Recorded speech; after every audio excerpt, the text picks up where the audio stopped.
Կուզենամ ավելի շատ խոսել հաստատության այն զարգացման ընդհանուր շրջափուլի մասին, որը անցել է եւ հիմա էլ անցնում է հաստատությունը։ Օրինակ, շատ կարևոր էր մարտի 1-ի իրադարձությունների ժամանակ Մարդու իրավունքների պաշտպան Արմեն Հարությունյանի դերակատարությունը, որովհետև նա այն պաշտպանն էր, ով շատ այդ բարդ իրավիճակում, երբ կարող էր նաև մեծ էր հավանականությունը, որ կարող է հետապնդումների ենթարկվել, հալածանքների ենթարկվել, ինքը հրապարակային խոսեց մարդու իրավունքների խնդիրների մասին։ Դրանից հետո պարոն Անդրեասյանը օրինակ ազատությունից զրկված անձանց իրավունքների հետ կապված բազմաթիվ զարգացումներ է բերել հաստատություն։ Պարոն Թաթոյանի ժամանակահատվածում դարձյալ տարբեր ոլորտներ իրենց զարգացումն են ապրել, որոշումների որակն է ավելի լավը դարձել։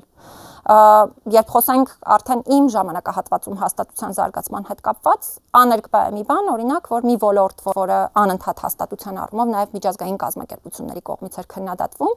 իրավահավասարության եւ հակախտրականության ոլորտը, սա բերվել է բոլորովին այլ մակարդակի, այսինքն, եթե տարիներ առաջ հաստատությունը հենց այս ոլորտի համար քննադատության էր ենթարկվում, հիմա հակառակը միջազգային կազմակերպությունները սա շեշտադրում են որպես հաստատության